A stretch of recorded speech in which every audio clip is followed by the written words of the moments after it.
All right, everybody, welcome back to the In the Flat podcast. I'm your host, Tony Kill, joined this week by Jordan Schultz. So, as always, this is going to be our instant reaction podcast to yesterday's results. A lot of crazy games this last week of the regular season for college football. Let's start at the top there with the biggest matchup of the week going in. That was Michigan at Ohio State. Now, I think going in, we all thought Ohio State was going to. I think in our last podcast was going to win this game, especially if Blake Corum wasn't going to be playing. And Blake Corum came in for a play or two, and you could tell his knee was just bothering him too much to make a difference. He just wasn't. He didn't have that explosiveness there, and so because of that, I thought the game was going to be well in hand for Ohio State, and it looked like it for the first quarter or two there. But Michigan has kept battling, and J.J. McCartney had a good game, 263 yards, 3 touchdowns. Donovan Edwards, took this game over with 216 yards, averaging 9.8 yards a carry with 2 touchdowns. And really, I think it's a story of Ohio State's defense looking much like they did last year. They couldn't run the ball when they wanted to. A lot of things going on here. So, what were your thoughts here, Jordan? I just think it was the big plays. I mean, if you look at Edwards with his longest run was an 85-yard run. You have Johnson, a receiver from Michigan, had 4 catches for 160 yards, so he averaged 40 yards a catch with 2 touchdowns. He had a 75-yard long. If you go down the list, he had a 33-yard long, a 45-yard long. Big plays really dictated this game for Michigan, and that's why Michigan pulled away at a point in the second half, and they just kept it strong, and they played a better game than Ohio State, and it looks like Ohio State's defense is just not 100% there, hasn't been all year, and they just look weird. Yep. No, I totally agree. Yeah, I felt like something this hasn't been right with Ohio State for a good bit of time, and they've been kind of just living through it and finding a way to win at the end. Definitely could not find a way to win this game, but really, really impressive victory for Michigan. I think Michigan obviously is. I don't even know if they lose the next game in the Big Ten championship, if they would be out of the playoff. I feel like they're well set up to get into the playoff, and we'll see if they can do any damage. They're actually set up in a pretty good seeding right now. They'll jump to number 2. They'll probably play TCU if TCU wins out, and so that's a really favorable matchup in the first round for them.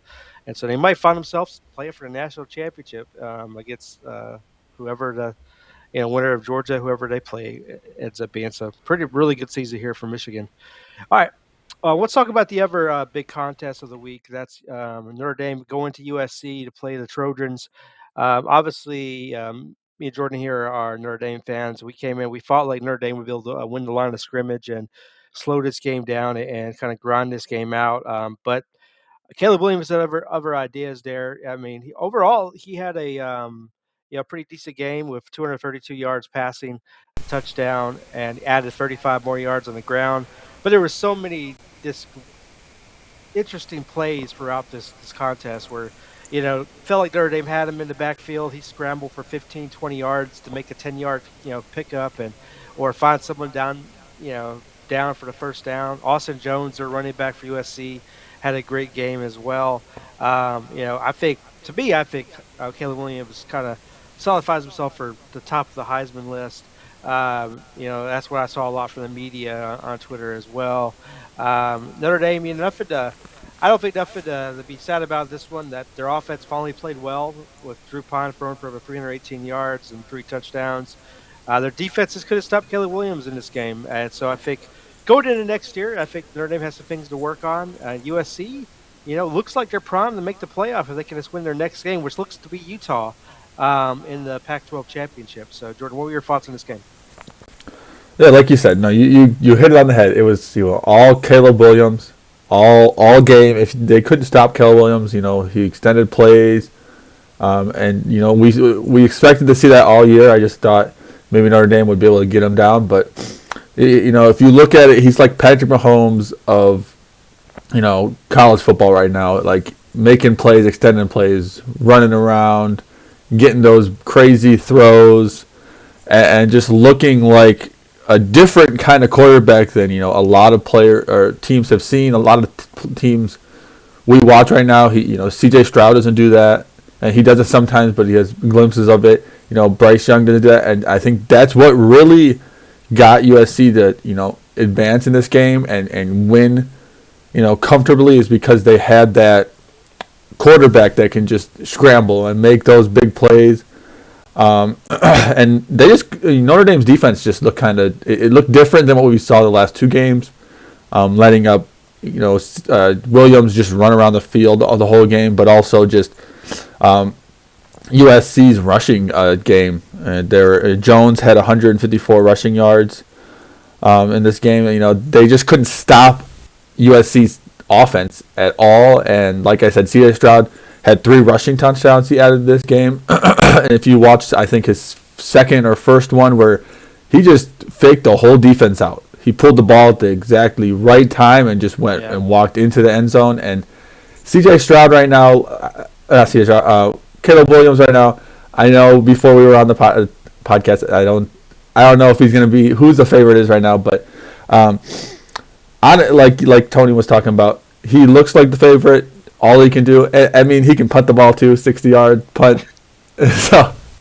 So Caleb Williams looks like a complete quarterback right now with passing and running, and their offense looks dangerous. For sure. We'll talk about it on the next podcast. It's going to be an interesting matchup next against Utah. Obviously, the one team that beat them so far this year. This one will not be in Utah, though, so it should be interesting to see how that game plays out. All right, guys, I want to take a time out here from our discussion to talk to you about our first sponsor, BetterHelp. When we were considering a sponsor for the first time, I thought it was important to find one that is doing good for the world that could help our audience at the same time. The reason I thought BetterHelp was the ideal choice is due to the stigma around mental health and talking about it, not only in sports, but for our younger generation out there and our men for all ages across the world. As many people know, men do not like to talk about their feelings, and so I thought it'd be a good subject to bring up here on the podcast. I thought back to the story of Harry Miller, the former Ohio State lineman who earlier this year outlined his struggle with depression, suicidal thoughts, and how he's had to work through those struggles to improve his mental health, how he struggled and didn't have an outlet. So I know there's a lot of similar situations going on out there. I've had them. I'm sure many of you have had them as well. That's where I think BetterHelp can come in, help with those feelings, and support you in your time of need. So here at In the Flat, we want to thank BetterHelp for sponsoring this episode. And if you didn't know much about BetterHelp, it's the world's largest therapy service, and it's 100% online. With BetterHelp, you can tap into a network of over 25,000 licensed and experienced therapists who can help you with a wide range of issues. To get started, you just answer a few questions about your needs and preferences in therapy. That way, BetterHelp can match you with the right therapist from their network. Then you just talk to your therapist however you feel comfortable, via text, chat, phone, video call. You can message your therapist at any time and schedule live sessions when it's convenient for you. And if a therapist isn't right for you for any reason, you can switch to a new therapist at no additional charge. With BetterHelp, you can get the same professionalism and quality you expect from in-office therapy, but with a therapist who is custom picked for you. There's more scheduling flexibility and at a more affordable price.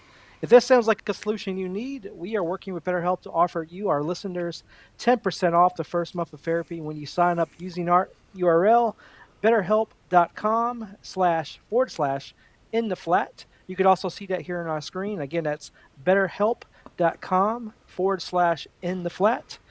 So check it out today and send us your success stories we can highlight on air or in social media. Thank you, guys. All right, let's talk about some other games that happened. Let's go back to Thursday as we had Mississippi State and Mississippi kind of kicking off the weekend with a really thrilling game that was kind of back and forth. And Mississippi State was able to pull this victory off, really with running the ball and some good defense against Mississippi. So good contest there for a good win for Mississippi State. We also had on Friday Tulane with a very good victory, 27-24 over Cincinnati, and they might be owning their way to a big New Year's Six bowl there with that victory. And I think Cincinnati's quarterback ended up getting knocked out for the year as well. So not a great year for Cincinnati. Obviously, this is kind of a rebuilding year, so we'll see how they kind of turn things around going into next year and going into the Big 12. Then we have Texas winning 38-27 on Friday as well. That was an interesting contest. That was back and forth, and Texas kind of pulled away with John Robinson. Really, maybe potentially his last regular season game for Texas, really owning that contest. And then the other couple other Friday scores. North Carolina State, shocking North Carolina 30-27. So gives North Carolina their second loss in a row. And really ACC is just that's looking terrible at the moment. We'll talk about Clemson a little bit later down the road. Then we had UCLA beating California 35-28 in another good contest that has some good defensive, good offensive moments. And then the other contest on Friday was Florida State winning 45-38 over Florida. Great win for Florida State, and they really have turned their season around. They go 9-3. So, with those Thursday and Friday scores, Jordan, anything stand out to you? Not really, but like just the closeness. How close every game, honestly, so far has, or not so far, this week and had. Mississippi State winning by 2. I know. I'm watching the game. Ole Miss scored, went for 2 to tie the game up, missed the 2, and it kind of they lost at that point. But really big, Ole Miss, yeah, they lost, but they had really big plays that whole like ending drive they had to score that touchdown, and I think they had 2 or 3 fourth down conversions and things like that. They were doing a really good job and really keeping it in the game. Tulane coming out with that, winning by 3. Then you got, like you said, and then that NC State and North Carolina game, double overtime, and North Carolina lost on that, missed field goal. So it looks like that the ACC is kind of lost and not so great right now. Yeah, no, for sure. I mean, with North Carolina getting this loss, this is now 3 losses for North Carolina. And then, we're talking about the other half of the ACC championship game, and that's Clemson getting their second loss of the year, getting beat 31-30 against South Carolina.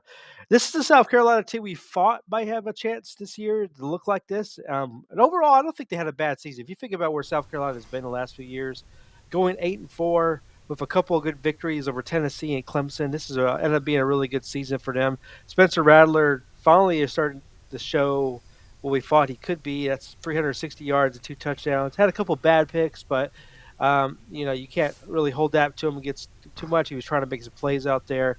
And then Clemson, I mean, TJ, 99 yards passing, 8 for 29 of 99 yards passing, a touchdown interception. I know he has some eligibility left. If you're him, I would probably transfer and try to maybe get an offense that takes better use of his skills. I don't even know if he's salvageable at this point, but Clemson this hasn't been right this year. They weren't right last year, so back-to-back 10-2 seasons. So I'm not sure where Clemson is exactly going. What are your thoughts on this one, Jordan? We saw last week. We saw Spencer Rattler come back and have a good season, a good game against Tennessee. And now we didn't know 100% what was going to happen, but a lot of people expected that South Carolina is going to ride that wave into this Clemson game, and it looked like they did, definitely. Defense looked like they rattled DJ. DJ, like you said, 8 for 29, 99 yards, 1 touchdown, 1 interception.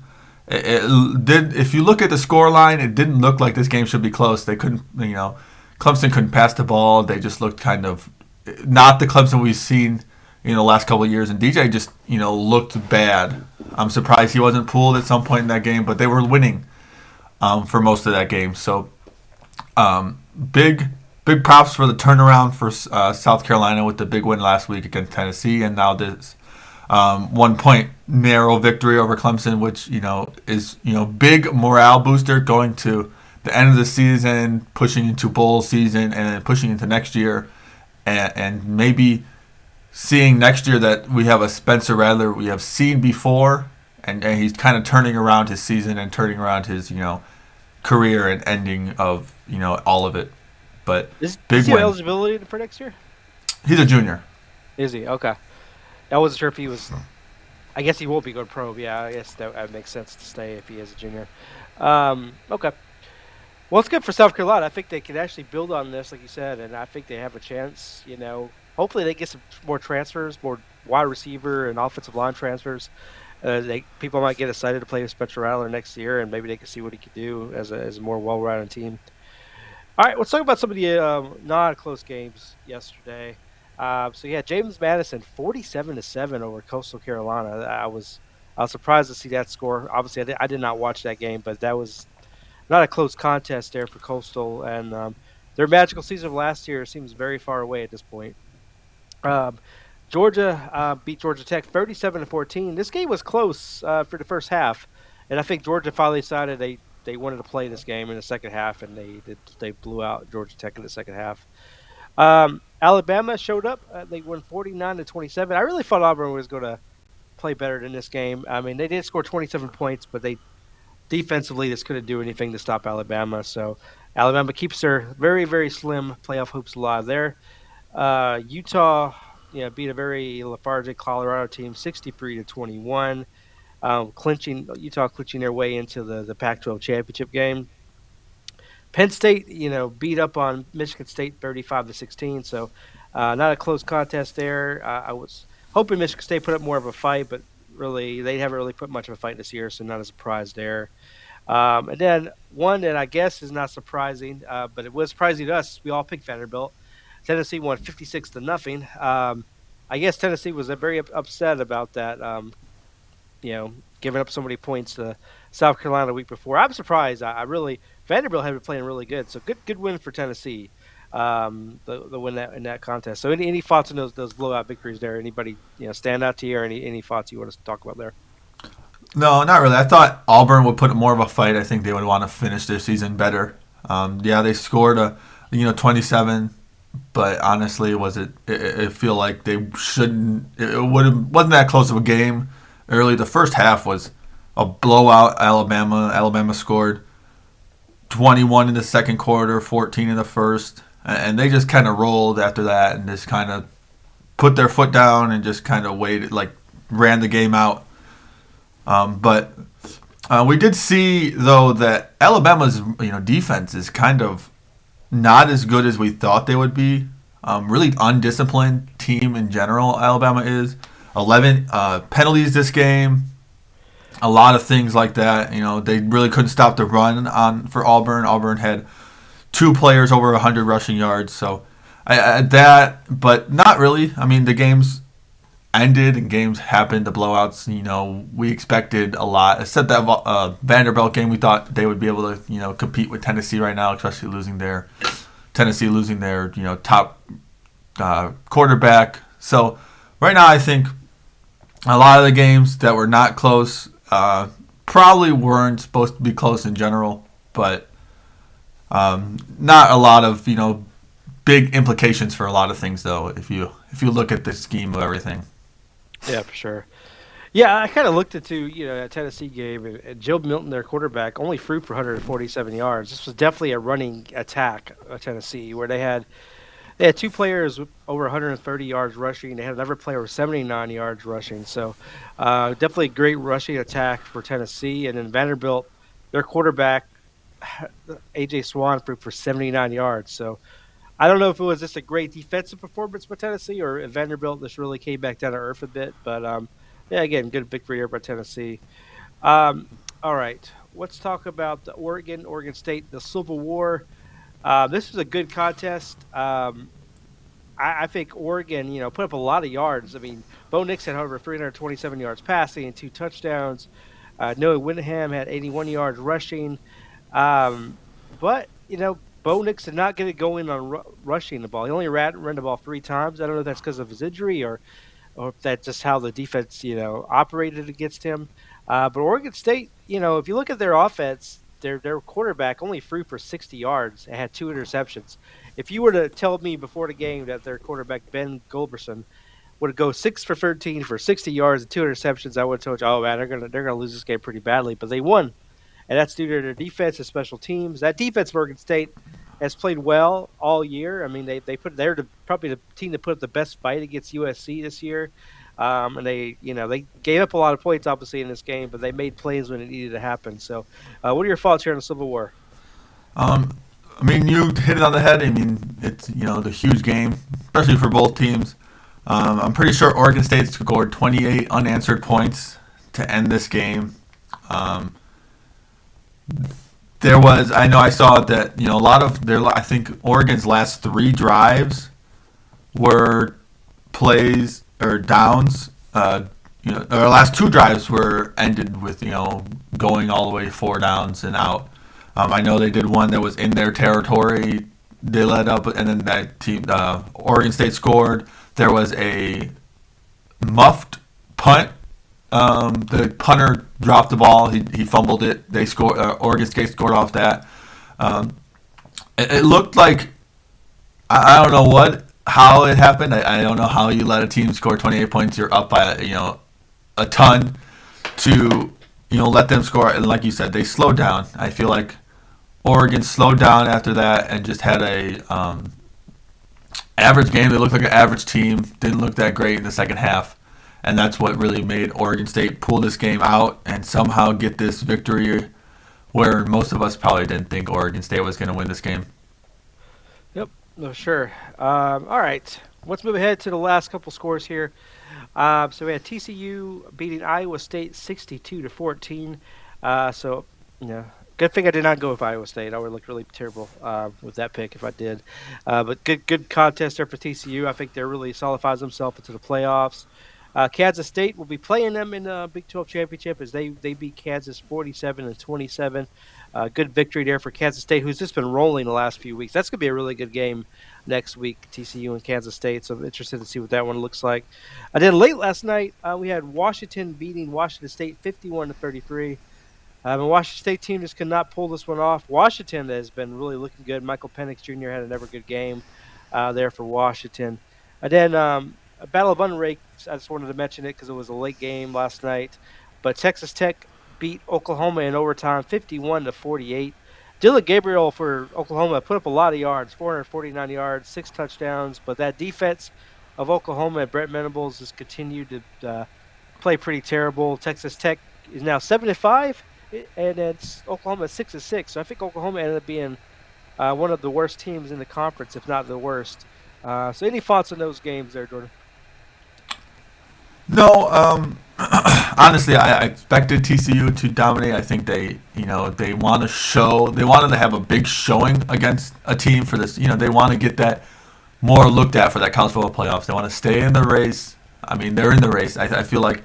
I heard a lot of things that even if they lose their game in the Big 12 championship game, but it's close, I've heard they could still be in just because, with that showing the end of the season and all that, really made a big impact. And just to add to your Oklahoma being the worst team in the conference, actually Iowa State is 4-8, and then you have West Virginia's 5-7, and then Kansas is also 6-6.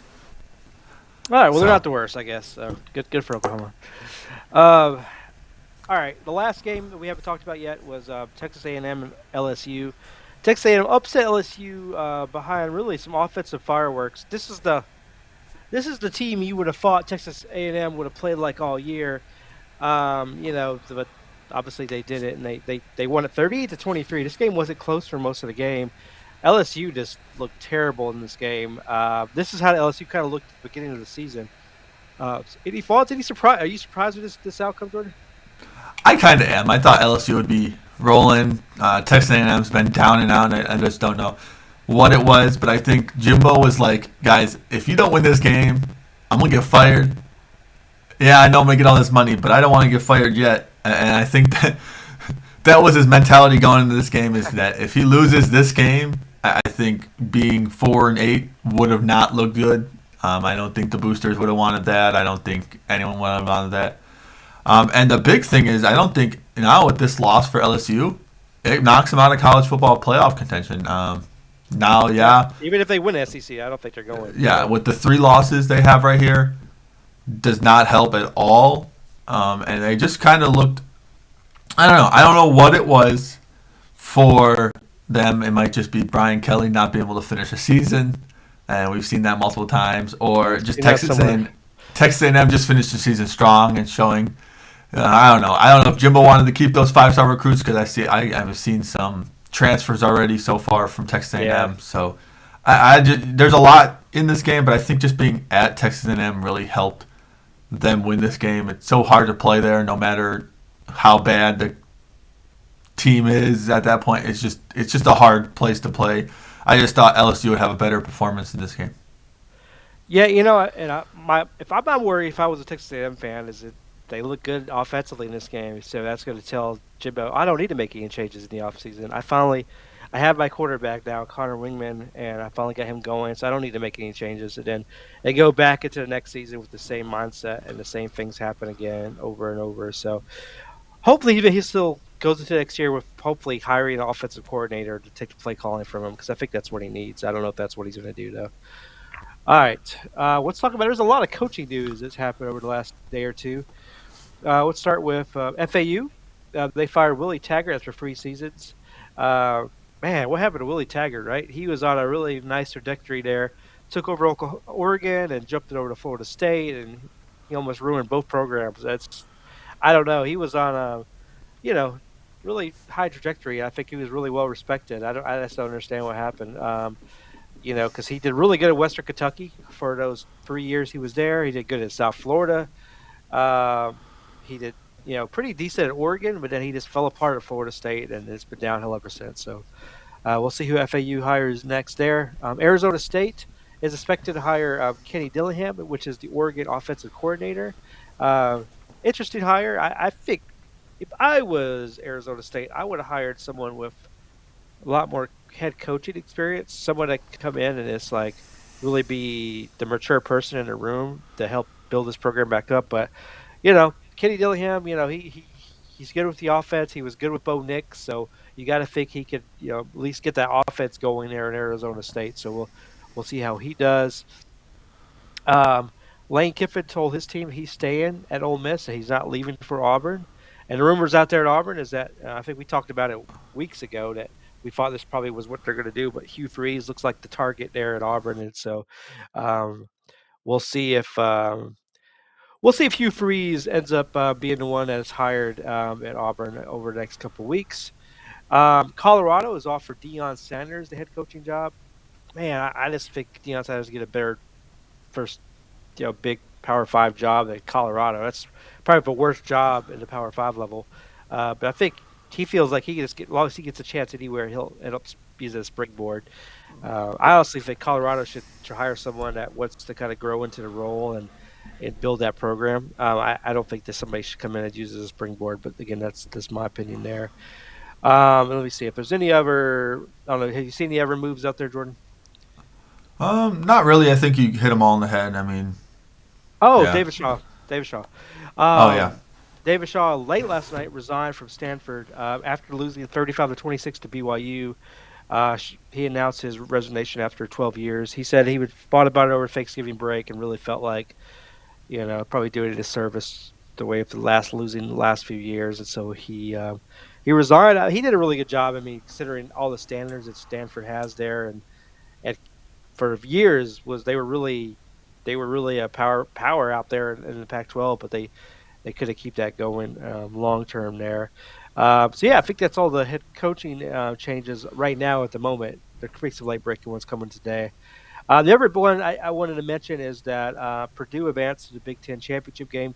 Hey, Dan, we did call Purdue being a surprise team this year, so I guess this makes us look pretty good at least for getting to the Big Ten championship. Actually, I wonder with Blake Corum still being injured for Michigan, that's going to be a pretty interesting matchup for Michigan there because Purdue's been kind of hit or miss. They play kind of up or down to the competition, so it's going to be interesting to see how they do against Michigan. So yeah, I think that's the college football news for this week. So let's end this with our who we think the top four next week's going to be in the college football rankings. Obviously, I think Georgia will stay number one. I think Michigan will be number two. TCU number three, USC number four. Any disagreements there for you, Jordan? No, I think that right there is what's going to be. Just because who else would you put in four other than USC right now I with don't. that I'm one struggling to loss? get the rest of the top 10. There's not a lot of teams that I don't even believe in for five for for 15 at this point. So, The only um, team I could put confidently in somewhere in the top 15 is maybe Alabama, just because they won. That's it. I don't see anyone else. Clemson lost. Oregon lost. Maybe Tennessee, I Tennessee. guess. Yeah, Florida State. Hey, they can Oh, be in there either. hey, I mean Kansas State can be pushed up there. Yeah, that's Make true. the conference Yeah, top championship 10, game. top 10. Top Yeah, 10, top 10 yeah. game. Washington maybe. Yeah, yeah. I'm surprised. I was surprised watching the season. So, I mean, if you look at it, it's easy to put in the top 10. You take out Clemson, Oregon, LSU probably will knock out of the top 10 with that unranked team they have the lost. Alabama victory, so they probably stayed in the top 10. Knowing the But then you committee. can push Penn State, Kansas State, Washington, maybe Utah even in there. Yeah, Utah probably be in there too. Yeah, yeah. It's interesting top 10. This is not your who's of schools. So, Tulane might be yeah. pushed in there Ohio State will maybe. be in the top 10, I'm sure. So, Yeah. But Ohio State might be 4. Um, I mean, I wouldn't be yep. surprised. Knowing the committee, yeah. They'll find their way back in there. What did Ohio State, Alabama will find their way back in there somehow. Do you think if it is that 4 with TCU, USC, Michigan, and Georgia, do you think that's going to be the 4 that makes the playoffs? Or do you think there's going to be a surprise next week in the championship week? I think unless USC loses in their championship game, it's going to be that. If USC loses in their championship game, then it'll knock them out for fully. But I think Georgia's going to beat LSU. I think Michigan's going to beat Purdue. Um, TCU, that's a tough I, game. Kansas but State. but like I said, also if TCU has a close game against Kansas State, they could be in the top 4 still. True, true. Yeah, it'll be their only loss. So, yeah, really, it really might just be USC at this point. Is the only unknown. If they win their game against Utah, then they avenge their only loss, and they're definitely in the playoff. If they lose, then it's going to be Alabama versus Ohio State for that final spot, more than likely. And I don't know who the committee would pick. They'll probably pick Alabama, but um, I think I they'd don't pick know. Ohio State. I don't think either one of those are worthy at this point. But there's nobody else worthy either, so you got to put somebody in there. That makes you wonder, like on the 12 team playoff, how that's going to look some years. 'Cause some years you have a lot of teams vying for 4 spots. Sometimes you don't have but a couple vying for 4 spots. So interesting year this year. Any closing thoughts for you on this week of college football, Jordan? No, not really. Just want to Jordan Travis had a really good game. If you watch some highlights from it, Jordan Travis in Florida State had some crazy Caleb Williams type evading tackles out in the backfield. I just want to throw that out there. I think Jordan Travis is having a good year, and I think he's gonna have a better year next year and be. I could see him being a Heisman in the top 4 next year. So yeah, I actually liked Anthony Richardson in that game for Florida as well. He played really well. He's played well all year. He just doesn't really have much around him. So I'll let give him some props as well. Hey, there's a team in South Bend, if you're looking to transfer, Anthony, that could really use a quarterback with those skill sets. So just hit us up. We'll put you in touch with the people. All right. We'll end on that note, guys. As always, follow us in the Flat Pod on Twitter. Follow our podcast in theflatpodcast.com. And we'll talk to you next week. Bye.